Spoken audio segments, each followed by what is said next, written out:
नमस्कार, मैं हूं रमेश हांडा। आप देख रहे हैं ट्राई सिटी अपडेट। सबसे पहले खास खबरें। पीजीआई की इंफोसिस सराय तब्दील होगी कोविड सेंटर में। पीजीआई ने 13 मिशन से की बातचीत। भारत विकास परिषद और कॉम्पिटेंट फाउंडेशन ने सेक्टर 24 में बनाया 48 बेड का कोविड सेंटर।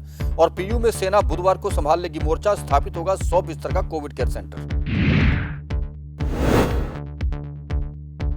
कालका में मिला रॉकेट लॉन्चर का शेल। सेना की टीम मौके पर पहुंची।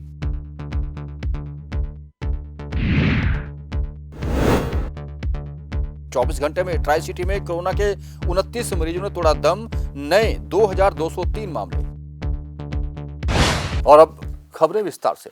पंजाब में सरकार के अधीन काम कर रहे कर्मचारियों के लिए बहुत जल्द सरकार तोहफा लेकर आ रही है। जी हां, छठे वेतन आयोग की सिफारिशें सरकार तक पहुंच गई हैं, जिसके बाद कर्मियों के वेतन में 7,000 रुपए से लेकर 18,000 रुपए तक की वृद्धि होने की उम्मीद है। वेतन और पेंशन में लगभग 20% की बढ़ोतरी की उम्मीद जताई जा रही है। छठे वेतन आयोग की सिफारिशें 1 जनवरी 2016 से लागू मानी जाएंगी। यह सिफारिशें पंजाब सरकार ने वित्त विभाग को अध्ययन के लिए भेज दी है। अध्ययन के बाद अब ये सिफारिशें कैबिनेट की बैठक में लाई जाएंगी, जहां इसे अंतिम रूप दिया जाएगा।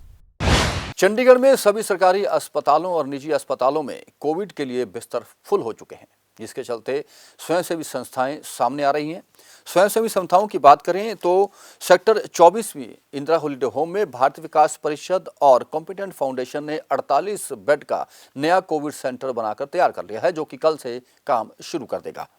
इस मौके पर भारत विकास परिषद के सदस्य अजय दत्ता और फाउंडेशन के फाउंडर संजय टंडन ने जानकारी देते हुए बताया कि कोविड-19 में किसी भी तरह की कोई भी दिक्कत मरीजों को पेश नहीं आने दी जाएगी।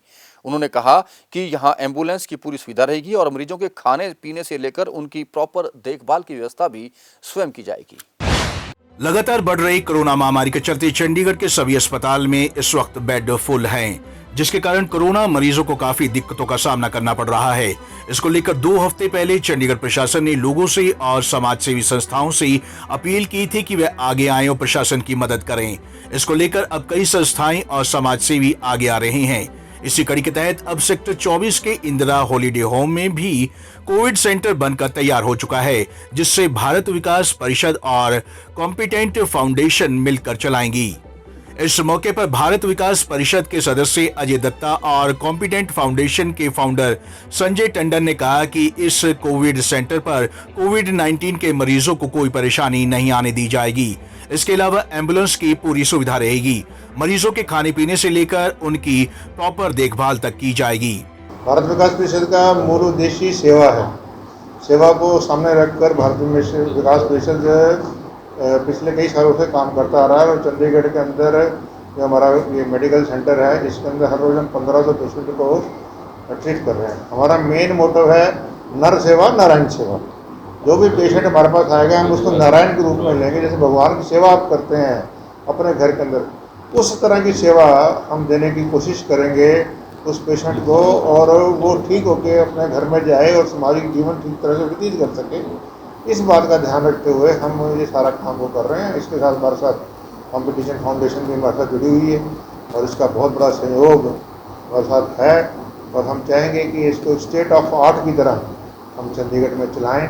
और जो भी व्यक्ति यहाँ पर आएगा, ये हमारा कोशिश रहेगी कि वो फुल्ली सेटिस्फेक्शन होकर।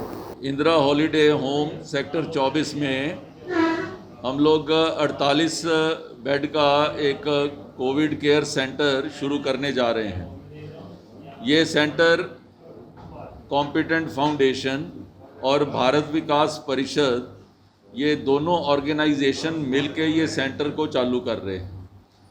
ये सेंटर के अंदर हमने इस चीज़ का ध्यान रखा है कि हर व्यक्ति के पास अपना आराम से रेस्ट करने के लिए उसकी जगह हो, ज़रूरत हो तो उसके लिए ऑक्सीजन हो, उसको सुबह से लेके शाम तक जो डॉक्टर डाइटिशियन जो भोजन बताएंगे उसके लिए भोजन का प्रबंध हो। हर कमरे के अंदर टीवी का प्रबंध है ताकि वो लोगों का थोड़ा सा मन बहलाव भी हो सके। हर कमरे के अंदर सीसीटीवी भी लगा हुआ है ताकि वहाँ से डॉक्टर जो हैं वो अपने कमरे से पेशेंट को देख सकें। हमने दोनों तरफ से ये सारी जगह को कॉर्डन ऑफ करके इसको कोविड केयर को बाकी जगह से टोटली डिस्कनेक्ट कर दिया है। गाड़ी सीधा उसमें पिछले बाग के अंदर जाकर एम्बुलेंस वहाँ पे रुकेगी और वहीं से पेशेंट को लेके, ताकि किसी के साथ भी उसका कोई संपर्क ना हो, सीधा डॉक्टर उसको एक बार चेक करेंगे और फिर उसको उसके बेड को अलॉट कर दिया जाएगा। सारे नर्सिंग असिस्टेंट जो वो ट्रेंड नर्सिंग असिस्टेंट हमने रखे हैं, उनके फ़ोन के अंदर हम सॉफ्टवेयर के द्वारा पूरा डेटा हर पेशेंट का जो 2-2 घंटे बाद उनका डेटा आएगा वो उसमें सीधा कंप्यूटर में फीड होगा। शाम को उसकी रिपोर्ट उसके अटेंडेंट को ईमेल के द्वारा ऑटोमेटिकली उनकी रिपोर्ट भी चली जाएगी। ऐसा हमने प्रबंध रखा है। हमारी कोशिश है कि हम कल दोपहर तक ये अपने सेंटर को स्टार्ट कर पाएंगे। बता दें कि चंडीगढ़ में भी कोरोना महामारी लगातार तेजी से बढ़ रही है। ऐसे में प्रशासन की अपील पर कई समाजसेवी संगठन कोरोना पेशेंट की मदद के लिए आगे आ रहे हैं। पंजाब केसरी टीवी के लिए चंडीगढ़ से भागवत सिंह की रिपोर्ट। 13 मिशन से अपील की है कि वे पीजीआई में बाल भवन की बाबत एक कोविड सेंटर तैयार करें, जिसके लिए उन्हें इन्फोसिस सराहें दी जाएगी। यहाँ 100 बिस्तर का कोविड सेंटर तैयार किया जाएगा। 13 मिशन के साथ पीजीआई प्रशासन की बातचीत भी अंतिम दौर में है और कुछ ही दिनों में यहाँ कोविड सेंटर शुरू कर दिया जाएगा। वहीं पंजाब विश्वविद्यालय में भी सेना बुधवार को इंटरनेशनल हॉस्टल को अपने कब्जे में ले लेगी, जहां बहुत जल्द 100 बिस्तर का कोविड केयर सेंटर चलाया जाएगा, जिसकी देखरेख खुद सेना करेगी। कोरोना के लगातार बढ़ते मामलों से स्थिति बद से बदतर होती जा रही है। इसको लेकर कांग्रेस नेता पवन कुमार बंसल ने भी चिंता जताई है, जिनका कहना है कि लॉकडाउन ही बस इसका एक विकल्प बचा है। स्थिति इतनी भयावह है कि रोजाना कोरोना के केस तो बढ़ रहे हैं, लेकिन हमारे पास ऑक्सीजन बेड के साथ साथ दवाइयां भी कम होती जा रही हैं। उन्होंने अपने नेता राहुल गांधी की भी यहाँ चर्चा की। उन्होंने कहा कि वे भी इसका समर्थन कर रहे हैं कि लॉकडाउन लगना चाहिए। कोरोना के लगातार केस बढ़ रहे हैं और स्थिति बद से बदतर होती जा रही है। इसको लेकर कांग्रेस नेता पवन कुमार बंसल का बयान सामने आया है, जिनका कहना है कि लॉकडाउन ही बस इसका विकल्प रह गया है। स्थिति इतनी भयावह है कि रोजाना कोरोना के केस तो बढ़ रहे हैं, लेकिन हमारे पास ऑक्सीजन बेड के साथ साथ दवाइयों की भी कमी है। इसलिए जैसा उनके नेता राहुल गांधी ने कहा है, वो लॉकडाउन का समर्थन करते हैं। अगर सरकार 1 साल पहले ध्यान देती तो स्थिति ठीक होती। इसको लेकर कांग्रेस ने आगाह भी किया था, लेकिन तब भाजपा नेता उनका मजाक उड़ाते थे। ये अलग अलग सरकारों को अपने अपनी जगह पे स्थिति पे देखना होगा। सभी चीज़ों का एक संतुलन बनाना होगा कि लॉकडाउन आवश्यक है तो लगाना पड़ेगा, लोगों को सहना पड़ता है। अगर उसके बिना काम चल सकता है तो उसके बिना चलाते रहना चाहिए। ये अलग अलग जगह एडमिनिस्ट्रेशन को उसके हिसाब से देख के करना पड़ेगा। ये कोई मैंने क्या फ़ैसला कर लिया, आपने क्या सोच लिया, उस पर नहीं है। अगर आज माहौल बन रहा है कि भाई इतना महामारी इतनी ज़बरदस्त फैल रही है, तो अगर संपूर्ण लॉकडाउन की भी ज़रूरत पड़ी तो वो करना पड़ेगा। ये हम भी उसमें चुनाव में थे, अपनी जगह लड़ना चाह रहे थे, हमें कामयाबी नहीं मिली। ममता जी को मिली है, वो हमारी पार्टी ने उनको बधाई दी है। लेकिन अगर आज आप उसका एक एनालिसिस करें तो वो ये है कि वहाँ जो जिस हिसाब से पैसा फूंका था भारतीय जनता पार्टी ने, प्रधानमंत्री ने जो कुछ बोला था, अमित शाह जी ने जो कुछ किया था, इतने मंत्री वहाँ गए हुए थे, कैसा माहौल बना के रख दिया था। और क्या पूरे देश का ये माहौल बना देना चाहते हैं कि सभी पार्टीज़ को समाप्त करके कंट्रोल करें, उस पर रोक लगा दी है एक वेस्ट बंगाल में। वहीं पवन बंसल चंडीगढ़ के सेक्टर 35 स्थित कांग्रेस भवन में कोरोना को लेकर शहरवासियों के लिए फ्री एम्बुलेंस सर्विस को लॉन्च करने पहुंचे थे, जिसमें कांग्रेस भवन के भीतर ही कमांड सेंटर बनाया गया है। कांग्रेस नेता पवन बंसल ने कहा कि ये एम्बुलेंस सर्विस 24 घंटे और 7 दिन उपलब्ध रहेगी, जिसमें ऑक्सीजन सिलेंडर की भी सुविधा है। इसके साथ ही कांग्रेस नेता पवन बंसल ने पश्चिम बंगाल में ममता को जीत पर उन्हें बधाई दी। साथ ही ये भी कहा कि भाजपा ने हर तरह से हथकंडे अपनाए, बावजूद इसके उन्हें हार का मुंह देखना पड़ा। आज भी वो एम्बुलेंस लॉन्च कर दिया, इसके बारे में थोड़ा सा। कोशिश ये है कि चंडीगढ़ में जो भी हम संभव हो कांग्रेस के लिए करना, वो करने का हमारा प्रयत्न है और संकल्प है उस बात के लिए। 3 यहाँ एम्बुलेंसेस हमें अलग अलग साथियों ने दी हैं अभी इस काम के लिए, कोई अपनी नहीं है। इन्होंने हमें जितनी देर तक ज़रूरत होगी वो यहाँ दी हैं। उनमें हमें जिस चीज़ की ज़रूरत थी, 7 गैस सिलेंडर वगैरह नया वो फिट करवा लिया है और तीनों के तीनों हमारे पास ये उपलब्ध रहेंगी। यहाँ एक कंट्रोल रूम बनाए रखा है दफ्तर में। जो इनके पास कोई कहीं से भी मांग आती रहेगी कि एम्बुलेंस की ज़रूरत है, वो निःशुल्क बिना कोई पैसे चार्ज किए उनके पास एकदम पहुंचती रहेगी। और 24/7 24 घंटे 7 दिन पूरा समय, जब तक ज़रूरत ख़त्म नहीं हो जाती, कोविड ठीक नहीं ओवर हो जाता, उस वक्त तक ये सुविधा चंडीगढ़ टेरिटोरियल कांग्रेस कमेटी की तरफ से लोगों को मिलती रहेगी। गौरतलब है कि देश में कोरोना का कहर लगातार बढ़ रहा है। ऐसे में अब देखना ये होगा कि सरकार इस पर क्या कदम उठाती है। पंजाब केसरी टीवी के लिए चंडीगढ़ से भागवत सिंह की रिपोर्ट। ट्राई सिटी में कोरोना के मरीज तो लगातार बढ़ रहे हैं, लेकिन अब डेथ रेट भी बढ़ता जा रहा है। हालात ये होगी कि गुजरे 24 घंटों में अब तक के सबसे अधिक 29 मरीज ट्राई सिटी में कोरोना की जंग हार गए हैं, जिसमें चंडीगढ़ के 11, पंचकुला में 6 और मोहाली के 12 लोग शामिल हैं।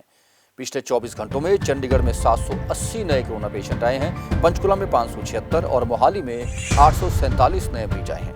कुल 2203 मरीजों की कोरोना रिपोर्ट पॉजिटिव आई है और 29 लोगों ने जान गंवाई है, जिसके बाद अब ट्राई सिटी में कोरोना से मरने वालों की संख्या 1389 तक पहुंच गई है। पंचकुला के कालका में रॉकेट लॉन्चर का शेल मिलने का मामला सामने आया है। खाली प्लॉट में बम की सूचना मिलने से क्षेत्र में दहशत का माहौल बन गया। पुलिस और सेना मौके पर पहुंच गई है और उस शेल की जांच की जा रही है। बताया जा रहा है कि ये शेल अनचला है या चला हुआ, इसे भी अभी देखा जाएगा, जिसकी रिपोर्ट बाद में सेना द्वारा दी जाएगी। बहरहाल सेना ने उस लॉन्चर को कब्जे में ले लिया है।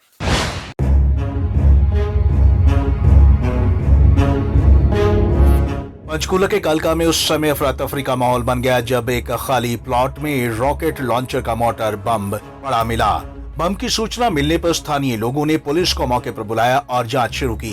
कालका थाना प्रभारी महावीर सिंह ने बताया कि उन्हें कंट्रोल रूम के माध्यम से सूचना मिली थी कि कालका के गोगामाड़ी के पास खाली प्लॉट में एक बम पड़ा है और इसकी सूचना मिलने पर वह मौके पर पहुंचे। पुलिस ने बताया कि मिलिट्री के अधिकारी भी मौके पर पहुंचे हैं और बताया जा रहा है कि रॉकेट लॉन्चर का बम है।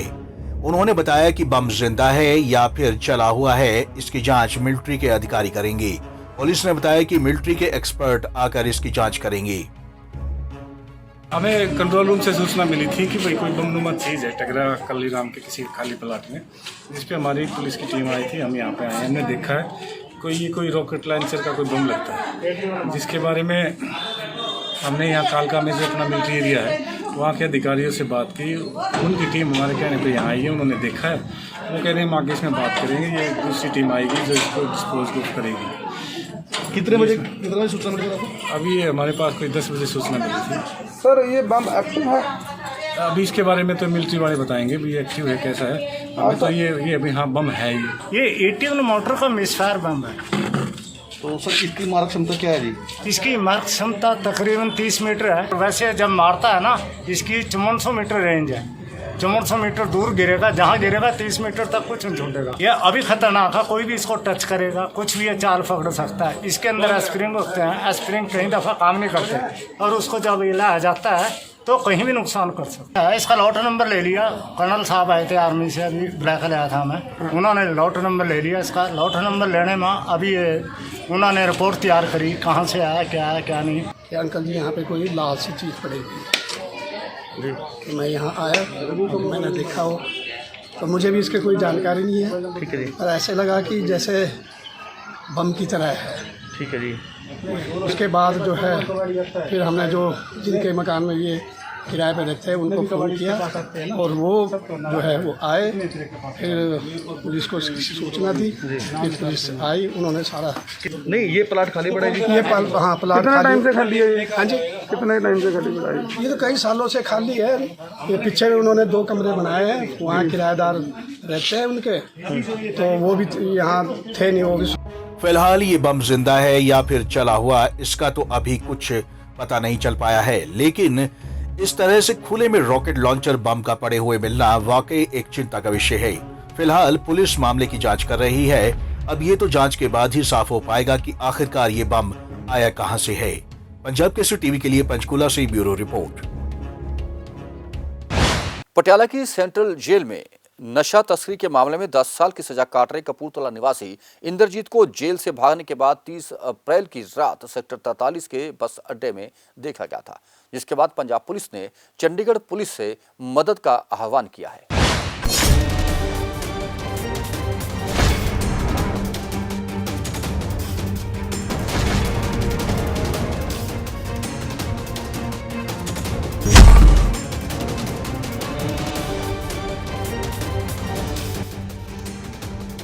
पटियाला की सेंट्रल जेल में नशा तस्करी के मामले में 10 साल की सजा काट रहे कपूरथला निवासी इंद्रजीत सिंह को जेल से भागने के बाद 30 अप्रैल को आखिरी बार सेक्टर 43 बस स्टैंड के पास रात 10 बजे देखा गया था।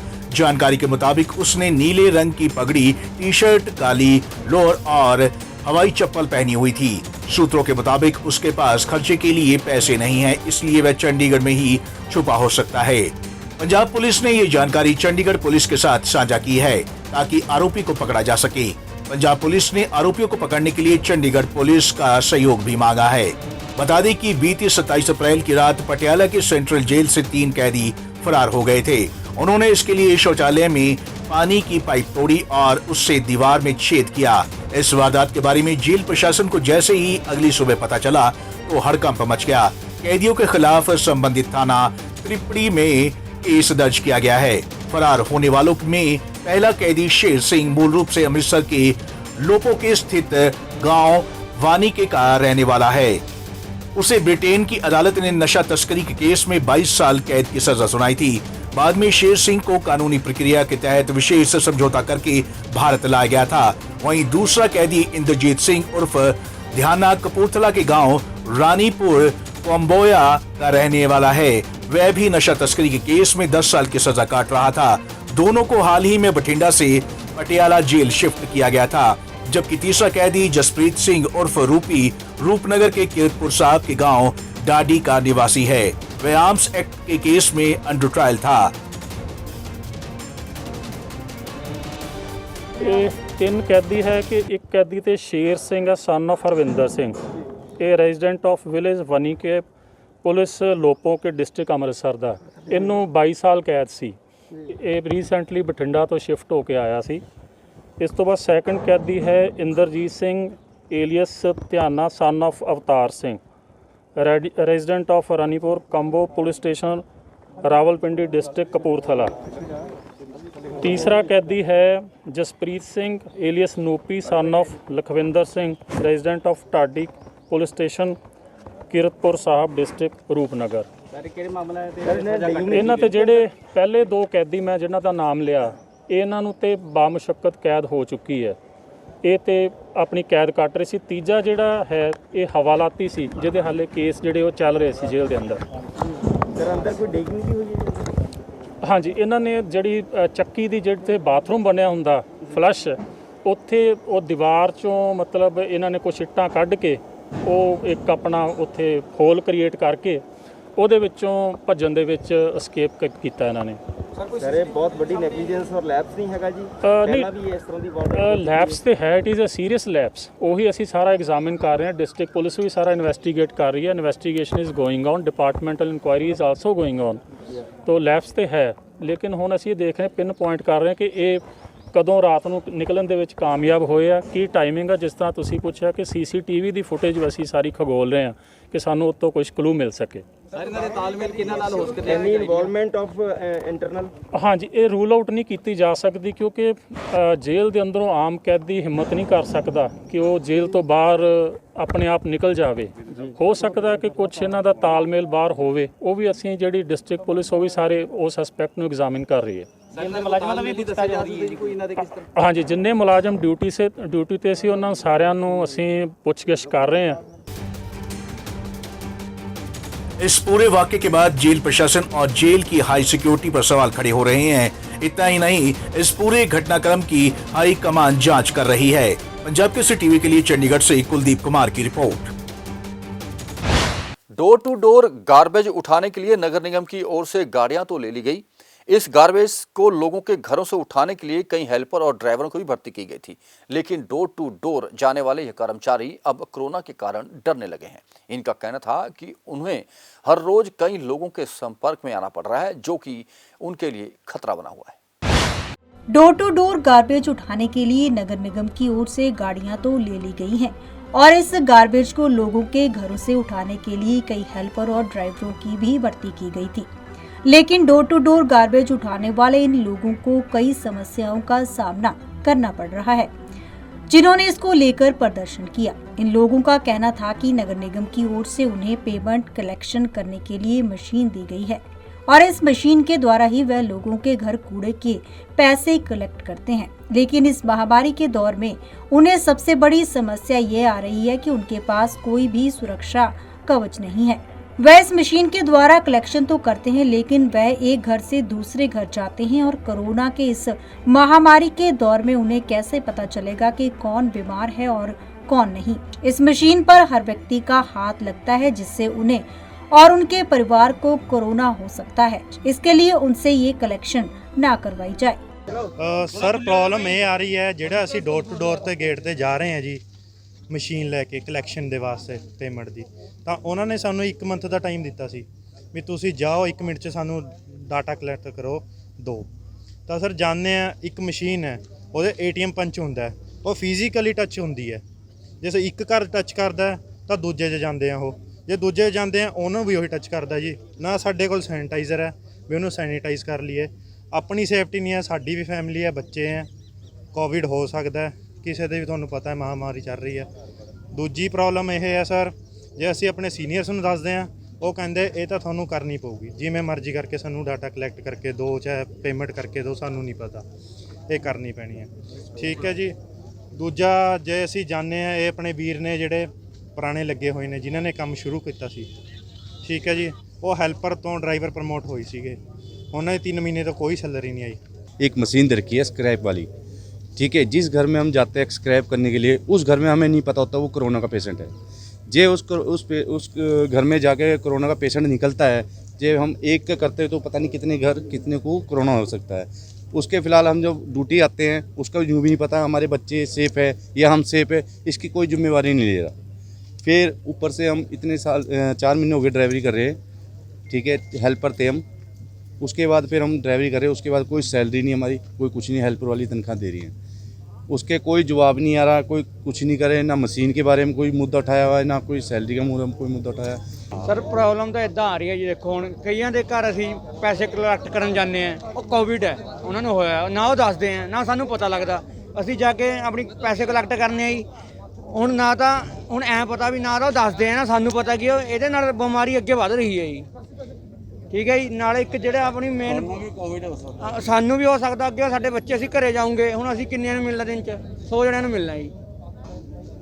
ਔਰ ਮੇਨ ਜਿਹੜੀ ਹੈਗੀ ਮਸ਼ੀਨ ਦਾ ਇਹ ਹੈ ਜੀ, ਇਹਨਾਂ ਨੇ ਇੰਸਪੈਕਟਰ ਜੇ ਨਹੀਂ ਇਹ ਮੁੰਡੇ ਚਲਾਉਂਦੇ, ਇਹਨਾਂ ਨੂੰ ਕੋਈ ਦਿੱਕਤ ਆਉਂਦੀ ਹੈ ਜੀ। ਹੁਣ ਕਈ ਵਾਰ ਘਰੇ ਜਾਂਦੇ ਆ, ਉਹ ਅਗਲੇ ਜਿਹੜੀ ਗਾਲਾਂ ਕੱਢ ਕੇ ਮੋੜ ਦਿੰਦੇ ਇਹਨਾਂ ਨੂੰ ਵੀ ਅਸੀਂ ਨਹੀਂ ਸਾਨੂੰ ਪੈਸੇ ਦੇਣੇ। ਇਹ ਰੋਜ਼ ਦੀ ਲੜਾਈ ਹੈ ਜੀ। ਮੈਨੂੰ ਤਾਂ ਕਹਿਣ ਦਾ ਮੁੱਦਾ ਇਹ ਹੈ कि मशीन नहीं हैगी, लड़ाई है, रोज जाओ सवेरे सवेरे लड़ो ही।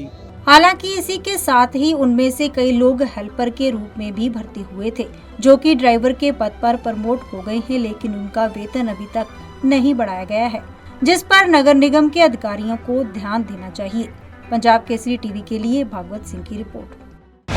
और अंत में मौसम की जानकारी। ट्राई सिटी में आज का अधिकतम तापमान 37 डिग्री सेल्सियस और न्यूनतम तापमान 26.3 डिग्री सेल्सियस रिकॉर्ड किया गया। मौसम में नमी की अधिकतम मात्रा 21% रही। मौसम विभाग के अनुसार आने वाले 24 घंटों में आसमान में बादल छाए रहेंगे, रुक रुक कर बारिश हो सकती है और तेज हवाएं चल सकती हैं, जिससे तापमान और कम होगा। ट्राई सिटी अपडेट में अब तक के लिए इतना ही। जाने से पहले आपसे गुजारिश कि कोरोना से खुद बचें और दूसरों को भी बचाएं। सोशल डिस्टेंसिंग बनाकर रखें, मास्क पहनकर रखें और वैक्सीनेशन जरूर करवाएं। फिर मिलेंगे कुछ और नई खबरें और सूचनाओं के साथ। तब तक रमेश हांडा को दीजिए इजाजत। नमस्कार।